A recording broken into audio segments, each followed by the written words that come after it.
A gaming laptop with RTX 4050, a high refresh rate display, and Intel HX series chip at a budget price, on paper it sounds like a killer deal. But here's the thing, when a laptop promises this much of performance for this little price, there's usually a catch. So where's the trade-off? Cooling, better life, or build quality? Or did Lenovo actually crack the code or deliver the best budget gaming laptop of the year? By the end of this review, you will know exactly where this laptop shines, where it struggles, and most importantly, if it's the right choice for you or not. Now, specs tell you what's inside, but build quality determines how a laptop can actually feel in daily use. And with the Lenovo LOQ 15, you're getting a mostly plastic build, which isn't surprising at this price. Now, plastic doesn't necessarily mean cheap. The chassis feels sturdy enough for regular use, the hinge is solid, and there's no major flex when typing or picking it up. It's not a premium feeling machine, but it doesn't feel fragile either. It's built to last, just without that extra polish. The design is simple and functional. No flashy accents, no aggressive gamer aesthetic. It's clean look that blends in whether you are using it in classroom, an office,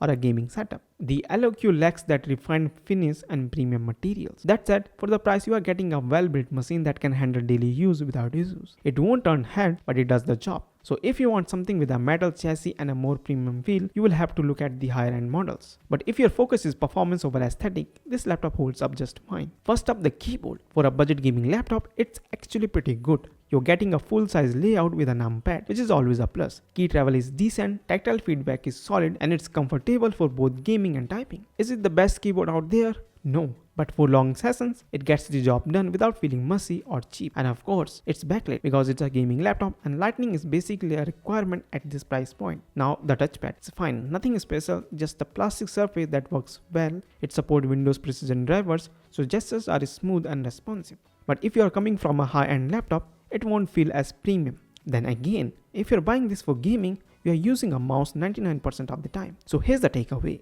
The keyboard is a win for the price. The touchpad exists, and if you are a gamer, you probably wouldn't care much about it anyway. Starting on the left side, there is a USB-C port, and yes, it supports DisplayPort 1.4, so you can hook up an external monitor. Right next to that, you get a USB-A 3.2 Gen 1 port, perfect for a mouse, external drive, or whatever accessories you are running. And of course, there is a 3.5mm headphone microphone combo jack, because wired gaming headsets are still a thing.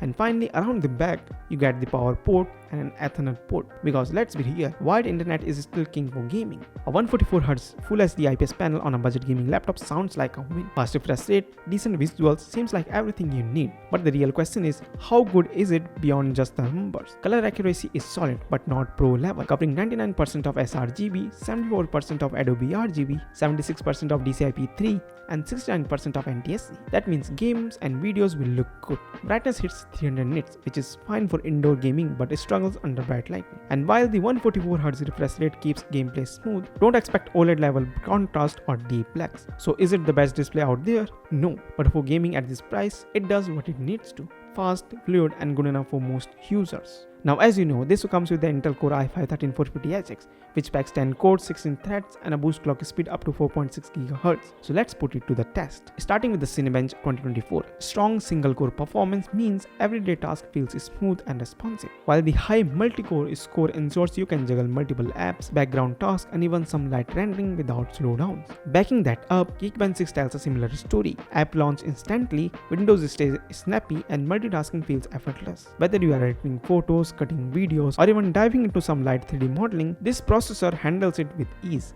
Not quite the workstation level, but definitely a solid mid-range performer. But raw performance isn't just about speed, it's also about handling demanding workloads. Passmark further confirms its capability, highlighting its capability to manage large spreadsheets, database work, and moderate 3D rendering without breaking a sweat. And if you're wondering how well it handles high-intensity tasks, 3DMark TimeSpice CPU test makes it clear. This chip is built for power users. Whether you are deep into video editing, running simulations, or multitasking with heavy applications, it stays smooth, efficient, and ready for more. For Python-based machine learning in TensorFlow or PyTorch, this chip is fine for smaller models, but not ideal for deep learning. For web development, it's a solid choice. If you're working with Docker, WSL, or managing local databases like the MySQL, the 24GB of DDR5 RAM helps keep everything running smoothly. It's not a server-grade processor, but for full-stack development and local testing, it's more than capable. CS2, no issues here. Esports titles run effortlessly, and if you're using a high refresh rate monitor, you are getting the performance to match. Elden Ring with max ray tracing, Now that's where things take a hit, and ray tracing pushes it even further. Expect some dips. Cyberpunk 2077 on Ultra with ray tracing, that's always a challenge. But DLSS 3 steps in to keep things playable. You are still pushing the hardware though. So what's the real story? For competitive games and well-optimized titles, CS2, Valorant, Fortnite, these will fly, no question to be asked. For AAA games, it depends. Without ray tracing, most title runs at high to ultra settings comfortably at 60 plus FPS. But as soon as you turn on ray tracing, performance drops hard. Cyberpunk at ultra settings with tracing below 30 FPS natively. But DLSS 3, now we are talking 58 to 64 FPS.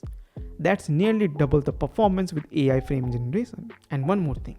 This RTX 4050 is running at 105 watt TGP. That's important because not all 4050s are equal. Lower wattage versions like the 75 watt won't perform nearly as well. So if you are comparing numbers, always check the wattage first. So can you upgrade? You will be happy to know that it has 2 RAM slots and you can upgrade it to at least 32 GB, maybe even more. Next is storage. Out of the box you get 512 GB of NVMe SSD. But here's the good part. There is a second M.2 slot. So you can throw in another SSD and expand up to 4 TB. That means more rooms for games, files or whatever else you need. It's an easy upgrade and definitely something worth doing if you plan to keep this laptop long term. Now for the battery life. Can it last? Let's be real. Gaming laptops and great battery life don't usually go hand in hand. We have got a high performance SX series processor, high wattage RTX 4050 GPU and a 144Hz display, all running off a 60 Wh battery. That's a lot of power to draw. And here's what you can expect in the real world use. For casual tasks like web browsing, streaming or watching YouTube, you are looking around at 4 to 5 hours. It's fine for light use but nothing extraordinary. Once you start getting into productivity work, things like writing emails or even some light video editing, you are looking at closer to 3.5 hours, manageable for a few work sessions. But you will want to keep the charger handy if you are going for a full day. Now, gaming on battery, that's a different story. You will get maybe an hour or a half at best, and performance takes a noticeable hit. Frame rates drop, power limits kick in, and the experience just isn't great. It's laggy. One of the biggest battery drains is the 144Hz display.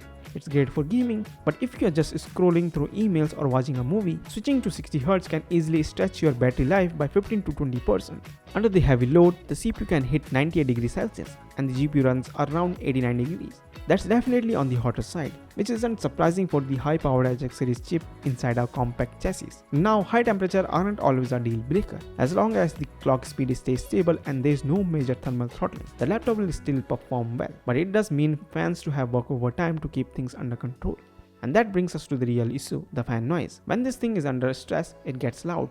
Not just slightly noticeable loud, but full-on mini jet engine loud. If you're gaming with headphones, it's fine. But if you're working in a quiet space or playing without a headset, you are definitely going to hear. Some laptop manages to keep things cooler and quieter with better thermal design, but this one prioritizes performance. So while it delivers strong gaming numbers, expect some heat and fans noise to go along with it. If you want to keep temperature in check, using a cooling pad, undervolting or adjusting fan curves can help. But out of the box, this laptop runs hot and loud under load. Some users reported BIOS bugs, random instability and power delivery issues leading to overheating, inconsistent performance and even system crashes under heavy loads. For a gaming laptop, that's the last thing you want.